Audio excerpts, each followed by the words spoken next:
Madame, monsieur, bonsoir, bienvenue dans ce journal. Voici ce que domine l'actualité. Vœux de nouvel an au président de la République. Ils étaient tous représentés au palais de la présidence, le corps diplomatique, les institutions, l'appareil judiciaire, les collectivités, les élus locaux, la grande famille de l'armée, les dirigeants du secteur public et privé. Le chef de l'État se réjouit des acquis importants enregistrés et souligne les bonnes perspectives. La commission électorale indépendante se prépare pour les élections à venir. La révision de la liste s'est achevée le 20 décembre. La CEI s'est donné les moyens de réussir. L'on a noté une forte implication des partis politiques après 32 jours d'enrôlement. Que retenir de l'opération? Le dossier politique à suivre dans ce journal. Des dizaines de milliers de fidèles se sont réunis ce jeudi place Saint-Pierre à Rome pour assister aux obsèques de Benoît XVI. Le pape François a rendu un ultime hommage à son prédécesseur décédé samedi à 95 ans. Il a été inhumé dans la crypte de la basilique où reposent les papes. Le président de la République et les corps constitués ont échangé les vœux ce jeudi. Le corps diplomatique s'est dit déterminé à toujours œuvrer aux côtés de la Côte d'Ivoire dans la poursuite de son développement, une contribution pour le rayonnement du pays dans le monde. Jérôme Kofi Abolin. Un jour pas comme les autres, ce jeudi 5 janvier de l'année 2023. L'événement qui le rend si particulier est la présentation des vœux de Nouvel An des corps constitués au président de la République, Alassane Ouattara. Tradition oblige, c'est le corps diplomatique qui, comme chaque année, donne le ton pour adresser ses meilleurs vœux au chef de l'État. Des vœux qui traduisent ici la disponibilité des membres du corps diplomatique à continuer à œuvrer pour permettre à la Côte d'Ivoire et à son président d'être toujours en phase avec les autres pays à travers le monde. Monsieur le Président de la République, le mouvement de rotation diplomatique demeurant une observation infrangible, cette année, vous avez encore reçu des lettres de créance de plusieurs collègues venus grossir les rangs de notre famille et prouver, s'il en était encore besoin, de l'attractivité et de l'importance de la Côte d'Ivoire dans le concert des nations. Le corps diplomatique reste mobilisé pour appuyer la Côte d'Ivoire dans sa volonté de soutenir les couches les plus vulnérables à travers les projets dénommés PS Gouv et Côte d'Ivoire solidaire. Par ailleurs, nous saluons les engagements climatiques pris lors de la COP27 et sommes prêts à aider à faire avancer la cause de la durabilité, notamment dans le secteur du cacao ainsi que de la justice climatique. Monsieur le Président de la République, l'année 2023 se décline en Côte d'Ivoire comme une année électorale, où des consultations locales se dérouleront sur l'ensemble du territoire national.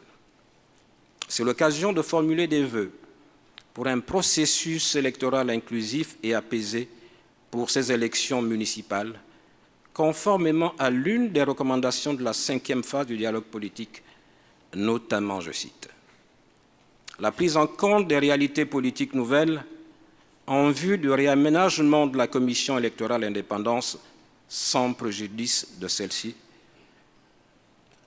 C'est le lieu de vous réitérer notre indéfectible soutien, Monsieur le Président, celui de votre constant et résolu engagement de voir la Côte d'Ivoire réconciliée, prospère et solidaire. Le président de la République, Alassane Ouattara, se dit heureux en recevant ses vœux. C'est l'occasion qu'il saisit pour inviter les opérateurs économiques des différents pays à prendre leur part dans le processus de développement de la Côte d'Ivoire en vue du renforcement de la coopération basée sur la solidarité.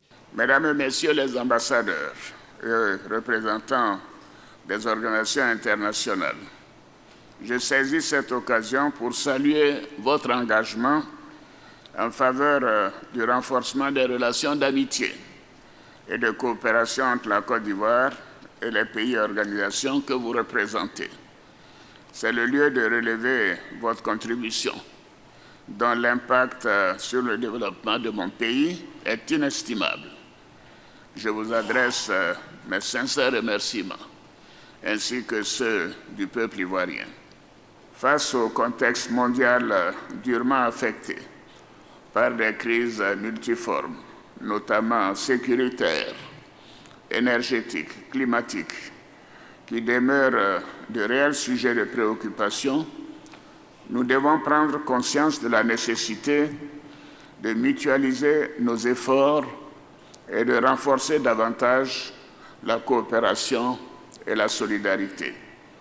C'est pourquoi nous appelons de tous nos vœux un engagement fort en faveur de la lutte contre les changements climatiques et de la préservation de l'environnement, ainsi que du développement d'une agriculture durable en vue de la sécurité alimentaire en Afrique. Ce sont des défis majeurs que nos États se doivent de relever. Mesdames et messieurs, je voudrais réitérer mon appel à l'endroit de nos États et des organisations internationales à privilégier davantage l'esprit de dialogue et de solidarité pour faire face aux crises et aux enjeux et défis multiformes qui nous interpellent tous. À cet égard, j'appelle à nouveau à une résolution pacifique de la guerre en Ukraine, dans le respect du droit international et par le dialogue. Avant de prendre part à la cérémonie, le président de la République, Alassane Ouattara, est accueilli à son arrivée sur l'esplanade du palais présidentiel avec tous les honneurs. Il s'agit précisément des honneurs militaires qu'il reçoit en sa qualité de chef suprême des armées. Les diplomates et représentants des organisations internationales se prononcent au terme de la cérémonie. Voici quelques réactions au micro de nos reporters. La relation entre le Maroc et la Côte d'Ivoire est une relation ancienne depuis plus de 60 ans. On s'inscrit dans la continuité, dans une fraternité jamais démentie. Le Maroc s'inscrit dans la dynamique de développement de l'Afrique tout entière, mais aussi de la Côte d'Ivoire en particulier. Tous mes voeux, et peu de bonheur, et plein succès, et, oui, prospérité et bonne santé. Et je souhaite également que les relations de collaboration et d'amitié entre le Japon et la Côte d'Ivoire se consolident davantage. Nous allons nous aussi jouer notre part et renforcer donc les liens qui lient les Nations Unies à la Côte d'Ivoire dans tous les domaines. On pense bien sûr à la coopération au niveau du développement économique et social, à travers notre cadre de coopération et l'appui à la mise en œuvre selon les besoins des grands chantiers nationaux. Les enjeux sont importants, d'abord économiques et sociaux. Et donc le travail va continuer, les investissements de nos entreprises, les grands travaux qui sont en cours, les routes, les ponts, les hôpitaux, la côtière, le métro. Les travaux sont désormais lancés. Ensuite, dans le domaine sécuritaire, au moment où les menaces sont là, aux portes de la Côte d'Ivoire. Et évidemment, la France sera présente au rendez-vous, aux côtés de la Côte d'Ivoire, dans le domaine de la formation des Ivoiriens, dans le domaine du renseignement et dans le domaine de l'équipement. Donc en 2023, la Côte d'Ivoire pourra compter sur le soutien de la France et de manière globale de l'Union européenne. Comme l'a déclaré son Excellence le Président de la République, c'est l'année de la jeunesse. Donc, on va collaborer dans le développement des compétences. Pour nous, évidemment, l'égalité des genres pour les jeunes filles et les femmes, c'est important. Le Canada est là et va appuyer la Côte d'Ivoire comme partenaire d'égal à égal. Donc, pour 2023, c'est vraiment une collaboration étroite. C'est une coopération d'aide et de soutien à la politique du chef de l'État, la politique sociale de son Excellence Michel Alassane Ouattara. Notre organisation œuvre essentiellement dans le domaine aide au développement social, environnemental et culturel et la mise en place des services sociaux de base et l'équilibre entre hommes et femmes. Nous accompagnons les États à atteindre leurs objectifs sociaux. En tant qu'institution qui promeut la démocratie, nous voulons résolument nous engager aux côtés du chef de l'État, aux côtés de la Côte d'Ivoire, pour apporter notre contribution en aidant les partis politiques, la société civile, les jeunes, les femmes, à se mobiliser pour des élections paisibles, inclusives et acceptées de tous. Il a été convivial, extraordinaire, il a dit ce qu'il fallait dire. Il a parlé de la réconciliation et puis du bon économique de la Côte d'Ivoire. Je crois qu'il a été impeccable. Et à l'instar des autres composants de la nation, les forces armées ont aussi présenté leurs vœux ce jeudi au chef de l'État. Selon le chef d'état-major général des armées, l'an dernier aura été marqué par un renforcement des capacités opérationnelles de l'ensemble des forces de défense et de sécurité. Le président Alassane Ouattara assure que cet engagement va se poursuivre en 2023. Mahama Traoré. Échange de vœux, exercice de tradition républicaine. C'est aussi le lieu de faire le bilan de l'année écoulée. Pour l'ensemble des forces armées, 2022 aura été marqué par plusieurs opérations d'envergure, dont la veille sécuritaire dans la zone opérationnelle nord, la lutte contre l'orpaillage clandestin et le grand banditisme, la surveillance accrue des ressources en eau et des forêts. Pour mener à bien toutes ces opérations, les hommes en tenue ont vu leur capacité opérationnelle renforcée avec l'acquisition d'un nouveau patrouilleur de haute mer, la création de la force police-recours et par le recrutement de 3000 nouveaux soldats. Fort d'un tel soutien de l'exécutif, les forces de défense et de sécurité entendent maintenir le cap en 2023. Excellences, Monsieur le Président de la République, chef suprême des armées, les forces de défense et de sécurité voudraient vous témoigner leur reconnaissance pour l'oreille attentive que rencontrent leurs préoccupations. En 2023, la Côte d'Ivoire procédera au renouvellement de ses instances locales et régionales. Nous savons l'importance et les enjeux liés à ces joutes électorales et la nécessité de réussir ce rendez-vous de la vie démocratique.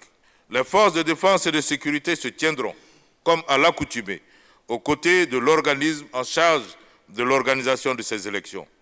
Elles savent également l'implication qui doit être la leur aux côtés du comité d'organisation de la prochaine Coupe d'Afrique des Nations pour toutes les actions préparatoires en vue du parfait déroulement en terre ivoirienne de la plus grande compétition sportive africaine. Un tel engagement réjouit en premier lieu le chef suprême des armées.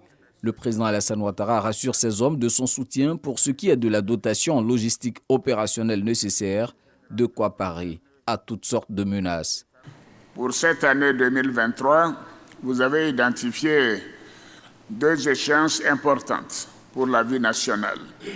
La première, ce sont les élections locales, c'est-à-dire municipales et régionales, qui devraient confirmer la consolidation des progrès démocratiques de notre pays avec des élections apaisées. Quant à la deuxième, qui est la sécurisation de la 34e Coupe d'Afrique des Nations, la CAN, prévue en janvier 2024, ce sera un moment de célébration de la jeunesse sportive africaine. C'est dire qu'en 2023, la Côte d'Ivoire va cristalliser l'attention des observateurs du monde entier. Je voudrais donc vous demander, en liaison avec les ministères et structures concernés, de mettre tout en œuvre pour la réussite de ces 2 grands événements, c'est-à-dire maintenir et préserver le climat de paix et de sécurité durant toute cette période, comme vous l'avez si bien fait par le passé. Je vous engage en tous les cas et en tout temps à assurer la protection des personnes et des biens. Abordant le sujet de la détention des 46 soldats ivoiriens au Mali, le chef de l'État assure la hiérarchie militaire que la Côte d'Ivoire continue d'user des voies diplomatiques pour un dénouement rapide. Les institutions de la République ont aussi présenté leurs vœux au chef de l'État. Elles assurent jouer pleinement leur rôle dans la bonne marche du pays. Le président Alassane Ouattara a réaffirmé son engagement à poursuivre les actions de développement en cours depuis 2011. Jérôme Kofi Aboulin. Échange des vœux de nouvel an avec le président de la République, Alassane Ouattara. Parmi les corps constitués devant le chef de l'État ce jeudi au palais présidentiel, les représentants des bureaux des institutions de la République, bureau de l'Assemblée nationale, du Sénat, du Conseil constitutionnel pour ne citer que ceux-là. C'est Mme Diakité Koti Fatoumata, épouse Kanaté, qui a eu l'honneur, au nom des bureaux des institutions de la République, de présenter les vœux au président de la République. Excellences, Monsieur le Président de la République, les présidents des institutions, de la République vous prie de recevoir ici le témoignage renouvelé de leur infinie gratitude pour la confiance que vous leur manifestez et l'importance que vous accordez au fonctionnement régulier des institutions dans l'atteinte de nos nobles et ambitieux objectifs pour notre chère Côte d'Ivoire. En effet, vous avez fait du renforcement de l'ossature institutionnelle de notre pays une priorité. Chacune des institutions de la République, dans ses missions et ses attributions, demeure une réponse clairement affichée face aux défis et enjeux consécutifs, aux mutations essentielles, aux exigences de la modernité et aux nobles aspirations des populations.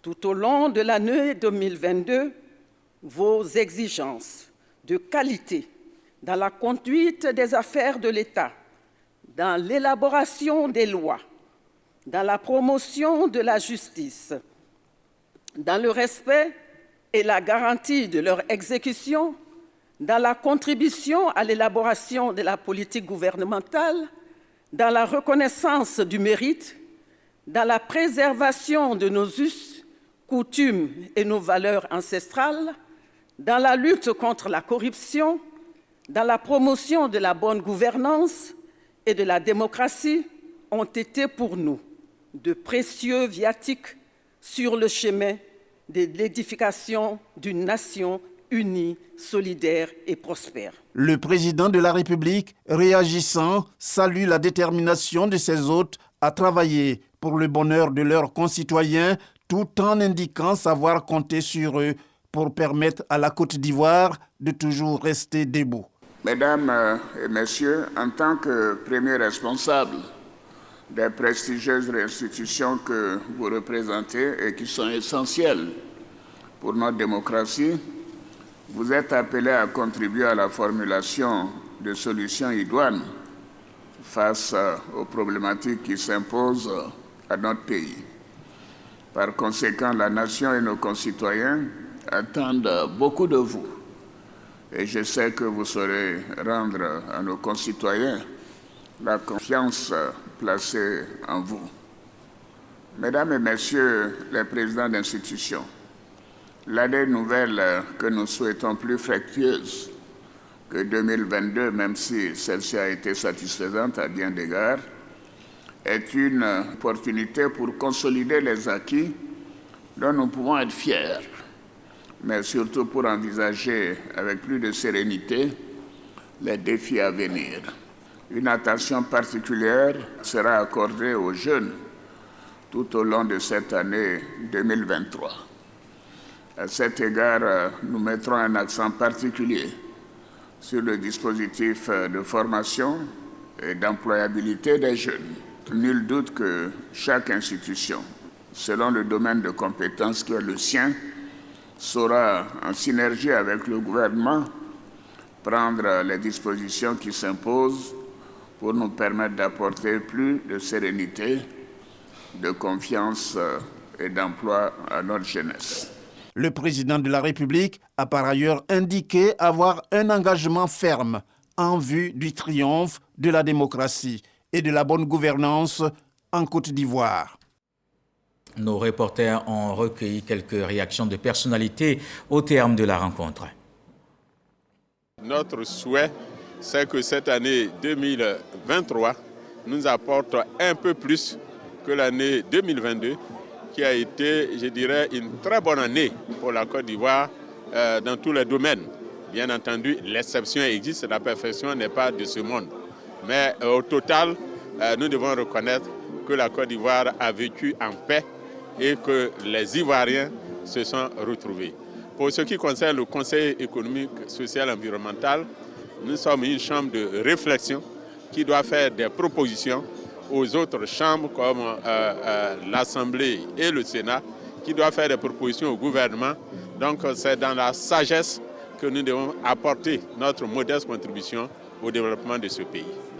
Année de la jeunesse, on a applaudi pour dire que cette année, les enfants vont être bien encadrés, bien orientés et faire en sorte que les choses aillent mieux que l'année dernière. Donc c'est une bonne année pour nous, cette année 2023. La sécurité a toujours été une préoccupation de tous les instants. Son Excellence, Monsieur le Président de la République, depuis toujours, a fait en sorte que la Côte d'Ivoire soit un pays sécurisé et un pays en paix. Il s'agit pour nous, en 2023, de continuer l'action que nous avons commencée depuis longtemps et surtout de l'améliorer. L'améliorer pour éviter justement à la Côte d'Ivoire de vivre ce que malheureusement certains de nos pays frères sont en train de vivre aujourd'hui. Mais je pourrais rassurer l'ensemble des Ivoiriens que notre pays vivra en paix pour l'année 2023 parce que tout est fait pour que cela soit. Tout le monde aujourd'hui sait apprécier le chemin qui a été parcouru par notre pays depuis grosso modo une décennie et surtout tout le monde voit vers où on va. Tout le monde a une belle vision de l'avenir de notre pays. Cet avenir, il est radieux entre les mains du président de la République, il est radieux sous son égide, il est radieux avec l'équipe gouvernementale qui est en place aujourd'hui. Et tout le monde a compris que ce dont nous avons besoin, c'est de paix, de solidarité pour aller encore plus loin. Nous avons un grand pays qu'il nous appartient de construire. Que la grande chancellerie est dans une logique de redynamisation. Donc 2023, on ne peut que s'inscrire dans la vision du président de la République, c'est-à-dire faire de la grande chancellerie une institution qui accompagne le programme du président de la République en mettant l'accent sur la priorité de l'année, c'est-à-dire la jeunesse. La grande chancellerie est une institution qui fait la promotion de l'excellence et du mérite. Et cette année, nous allons essayer de dénicher des talents, faire leur promotion, faire en sorte que ces talents-là émergent pour qu'ils puissent servir d'exemple aux jeunes générations. Pour les échos de cette cérémonie de présentation de vœux ce soir, en attendant la suite dans nos prochaines éditions et justement les armées qui seront mises à contribution, vous l'avez entendu, dans la sécurisation des élections locales à venir. La commission électorale indépendante se prépare déjà. La révision de la liste électorale s'est achevée le 20 décembre. Pour cette opération, la CEI s'est donné les moyens de réussir en sensibilisant les populations, les groupements, partis politiques et la société civile ont suivi avec des campagnes pour l'inscription des électeurs. Ils ont tous appelé à s'intéresser à ce processus qui permet d'actualiser le fichier après 32 jours d'enrôlement. Que retenir de l'opération? Sidonie Davila fait le bilan dans le dossier politique.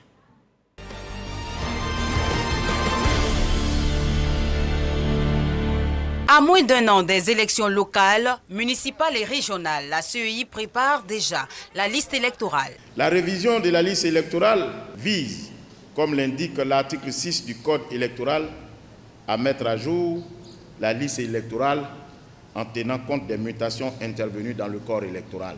Prévu pour s'achever le 10 décembre, l'enrôlement s'est vu prorogé jusqu'au 20 décembre dernier afin de permettre à un plus grand nombre de personnes de s'inscrire. Plusieurs structures de la société civile se sont déployées sur le terrain. En termes de déploiement humain et logistique, on pense que les choses sont plus ou moins bien passées. La CEI, d'année en année, démontre quand même qu'elle monte en puissance à ce niveau. À côté de cela, il faut noter qu'il y a une innovation que la CEI a voulu introduire, notamment les équipes mobiles d'enrôlement. Il y a eu de l'engouement. Pourquoi? Parce que les nouveaux majeurs se sont inscrits véritablement, parce que nous sommes allés jusqu'à toucher même les hommes de métier, les couturiers, les administrateurs aussi publics. Nous sommes rentrés dans les différents bureaux et je crois que les Ivoiriens se sont engagés. Au démarrage de l'opération d'enrôlement, le fichier électoral comptait environ 7 500 000 électeurs sur 12 millions de personnes en âge de voter. Le RHDP, de façon particulière, a mobilisé l'ensemble de ses responsables d'encadrement, son personnel politique, pour aller faire la mobilisation de proximité à l'effet d'inscrire les nouveaux majeurs sur la liste électorale. Nous avons constaté que cela s'est passé dans la paix et dans la sécurité. Et donc, ce sont des choses que nous encourageons. Je dirais, pour ne retenir que les points positifs, je mettrai d'abord la décision du gouvernement de prolonger la durée de la révision de la liste électorale. Et puis nous avons constaté une forte mobilisation de tous les partis politiques pour chercher à sensibiliser aussi bien les nouveaux majeurs en faisant du porte-à-porte que tous les électeurs pour vraiment les inciter à se faire inscrire. Maintenant, pour ce qui est des points faibles, nous dénonçons tous les cas avérés de transhumance électorale qui est devenu un sport national. Le PDCI RDA dénonce un déficit de communication en zone rurale. En effet, dans certains départements et sous-préfectures, l'administration territoriale s'est peu impliquée dans l'information de proximité pour sensibiliser les populations à l'importance du recensement électoral ainsi qu'au respect des procédures édictées par la CEI. De plus, bien que relayée par les canaux traditionnels de communication et les réseaux sociaux, la communication n'a pas été effective dans les villages et campements. Le RHDP reconnaît les efforts de la CEI. Premièrement, en permettant que les gens puissent s'inscrire avec le certificat de nationalité seul. Deuxièmement, en baissant le coût du certificat de nationalité de 3 000 à 1 000 francs pour cette opération. Et troisièmement, en ajoutant 10 jours de plus à la période qui avait été indiquée au début. Le bilan de l'opération a été présenté le 27 décembre dernier. La Commission électorale indépendante se réjouit de l'intérêt que celle-ci a suscité auprès des populations ivoiriennes et des parties prenantes au processus électoral. La Commission électorale indépendante a cependant noté, dès l'entame de cette phase de recensement, quelques incidents et impairs. Elle voudrait rassurer la population ainsi que les partenaires au processus électoral de l'intérêt qu'elle porte au traitement de ces incidents et au comportement tendant à contrevenir aux dispositions de l'article 9 du Code électoral qui prescrit que quiconque s'inscrit sur la liste électorale d'une circonscription électorale où il n'a ni son domicile, ni sa résidence, ou dans laquelle il n'est pas inscrit au rôle des contributions, ou n'est pas immatriculé, est puni d'un emprisonnement de 6 mois à 1 an et d'une amende de 500 000 à 1 million de francs. Les attentes pour un processus électoral crédible et apaisé sont nombreuses. Les acteurs se prononcent. Nous souhaiterions que le gouvernement soit peut-être plus attentif à nos observations, à nos demandes de réforme, parce que nous sommes convaincus que des institutions défaillantes sont souvent source de conflits, d'instabilité et de violence. Et ça, nous n'en voulons pas. Nous encourageons la CEI à trouver tous les moyens techniques et qui ne sont pas en porte-à-faux avec le code électoral pour donc faire en sorte que ceux qui ont procédé au convoyage, que ce convoyage-là soit annulé. L'opération de l'enrôlement qui permet de mettre à jour la liste électorale a concerné également les Ivoiriens de l'étranger. Plusieurs délégations de la Commission électorale indépendante se sont rendues dans différents pays pour l'enrôlement de la diaspora ivoirienne. Prochaine étape après la révision de la liste électorale, la publication de la liste électorale qui sera suivie de la phase du contentieux. Revision de la liste électorale après 32 jours d'enrôlement. Que retenir de l'opération? Sidonie Davila a fait le bilan dans le dossier politique de ce soir. Et puis le directeur général des impôts porte à la connaissance des contribuables que l'annexe fiscale à la loi de finances du 20 décembre 2022 portant budget de l'État pour l'année 2023 a été publié au journal officiel numéro 17, numéro spécial du 28 décembre 2022, paru effectivement le mercredi 4 janvier 2023. Par conséquent, il les informe qu'en application de la législation fixant les modes de publication des lois et actes réglementaires, les mesures contenues dans l'annexe fiscale à la loi des finances précitées prennent effet à compter du lundi 9 janvier 2023. Et l'actualité ce jeudi, c'est aussi ce drame à Yamoussoukro. Un grave accident de la route a fait 14 morts et plus de 70 blessés. Il s'agit d'une collision entre deux cars de transport. Les blessés ont été évacués dans les hôpitaux de la ville par les sapeurs-pompiers. La gendarmerie nationale met tout en œuvre pour connaître les circonstances réelles de l'accident. Voici le reportage de Kader Sogodogo. Yamoussoukro, Nana, à la sortie de la ville en direction d'Abidjan. Scène de désolation et de tristesse. La route vient de tuer 14 morts et plus de 70 blessés. 2 cars de transport, un en provenance de Bouaké pour Abidjan et l'autre en route pour Séguéla, sont entrés en collision. Précisément, à l'heure où nous pouvons dire que nous avons évacué 73 victimes au centre hospitalier régional de Yamoussoukro et à l'hôpital de Moskati. Nous comptons malheureusement 14 décès présentement. Que s'est-il passé? Des témoins du drame relatent. Je venais et j'ai vu le mini-car là se trouver sur le chemin du car et c'est là la collision a eu lieu. Donc j'ai garé mon véhicule pour venir en aide aux gens. La prudence et la vigilance au volant restent d'actualité en ce début d'année. On était juste dans le car et comme il y avait les rideaux, on ne pouvait pas voir ce qui se passait devant. Juste un bruit et puis bon. La situation, c'est ce qu'on constate actuellement. C'est toujours la prudence que nous conseillons aux usagers, d'observer les vitesses édictées par le code de la route, les vitesses indiquées par les panneaux de signalisation, et surtout être prudent parce qu'on transporte beaucoup de monde, des familles. Les blessés ont tous été évacués dans les hôpitaux de Yamoussoukro. Et le ministre des Transports exprime les sincères condoléances du gouvernement aux parents des victimes décédées et formule des vœux de prompt rétablissement aux blessés qui ont rapidement été pris en charge par les services de secours et de santé. Aussitôt informé, le ministre des Transports a dépêché sur les lieux le directeur régional des transports de Yamoussoukro à l'effet de lui faire un point précis sur les circonstances de cet accident en attendant de déterminer les causes exactes. Avec le concours des services compétents, le ministre des Transports appelle une fois de plus les automobilistes et les usagers de la route à plus de vigilance et au respect du code de la route.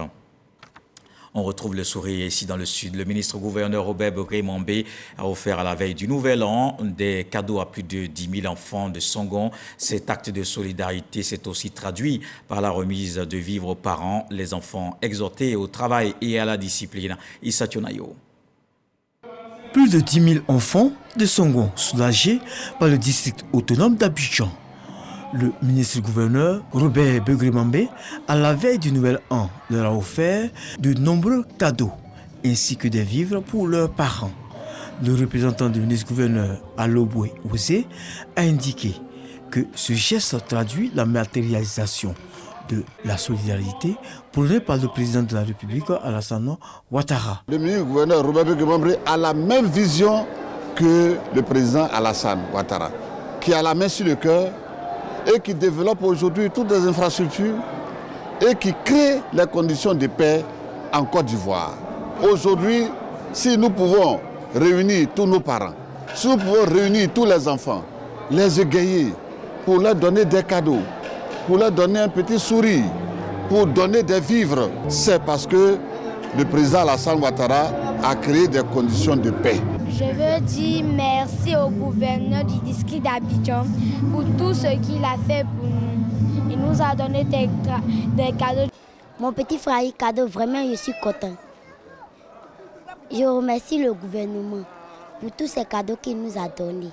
Alobwe Osé a mis à profit cette cérémonie pour exhorter au nom de Robert Begré-Mambé les enfants au travail et à la discipline.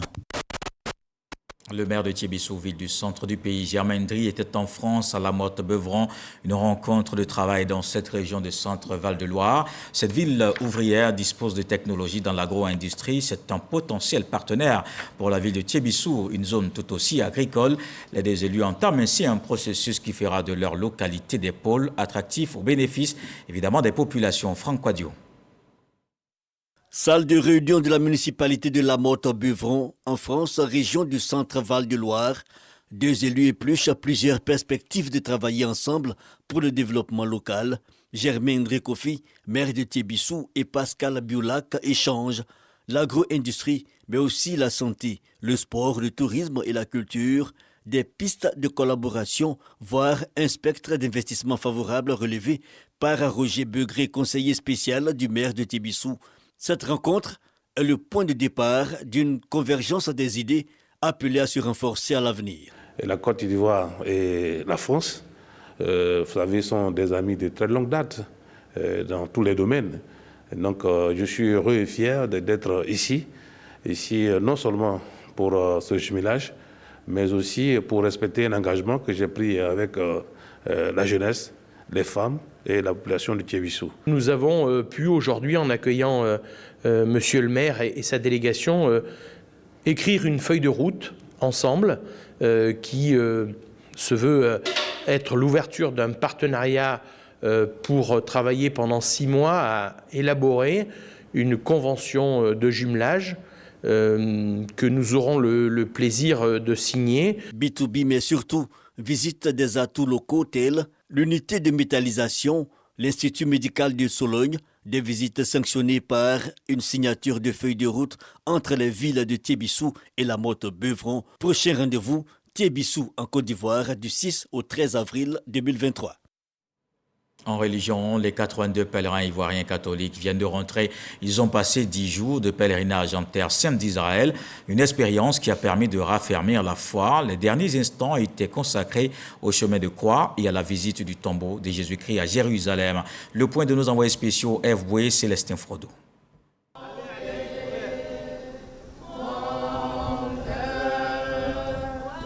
Jérusalem, du côté de la vieille ville, la Via Dolorosa, où le chemin suivi par Jésus-Christ depuis sa condamnation jusqu'à son crucifixion. Entre les étals des commerçants, les pèlerins ivoiriens chantent et prient. Les 14 stations du chemin de croix sont parcourues. Ensuite, c'est la visite du tombeau de Jésus. De vives émotions ressenties au cours de cette dernière journée du pèlerinage en Terre Sainte. De retour au Bercail, les premières impressions livrées. Ça a été un séjour intense, un séjour spirituel où on a appris beaucoup et on espère pouvoir impacter tous ceux qui sont autour de nous après ce pèlerinage. Je ne sais pas quoi dire, c'est une grâce. Franchement, je suis content de retrouver mon pays dans la joie parfaite. Ce qui m'a le plus marqué, c'est le dernier jour. Là, j'ai pleuré. Le chemin de croix, aller visiter le Saint-Sépulcre, aller visiter Golgotha, où on a vu la croix de Jésus. J'ai encore l'émotion et je garderai un meilleur souvenir de ça. Je dis merci à l'État de Côte d'Ivoire, merci à la direction générale des cultes, merci aux organisateurs, merci aux pères encadreurs. Ma foi est renforcée, je suis témoin de Jésus, Jésus est vivant. Les 82 pèlerins du pèlerinage de la Nativité 2022 en Israël ont été encadrés par 4 prêtres et 2 guides. C'est une trentaine de sites bibliques visités en 10 jours. Et ajoutons que l'Église catholique est en deuil. Des dizaines de milliers de fidèles se sont réunis ce jeudi, place Saint-Pierre à Rome, pour assister aux obsèques de Benoît XVI. La cérémonie présidée par le pape François, le souverain pontife, a rendu un ultime hommage à son prédécesseur décédé samedi à 95 ans. La cérémonie ponctuée de prières et de chants a duré environ 1 heure. La messe de rite latin et en plusieurs langues était concélébrée par plus de 4000 cardinaux, évêques et prêtres. Mais son caractère exceptionnel résidait dans la présence d'un pape aux obsèques de son prédécesseur, une première dans l'histoire récente de l'Église. La cérémonie suivie d'une inhumation privée dans la crypte de la basilique où reposait Jean-Paul II jusqu'à sa béatification en 2011. Et voilà qui met un terme à ce journal. Merci de l'avoir suivi. L'actualité revient à 23h. Ce soir, le sage nous apprend que la jeunesse doit produire pour que la vieillesse en profite. Dieu le voulant, on se retrouve demain.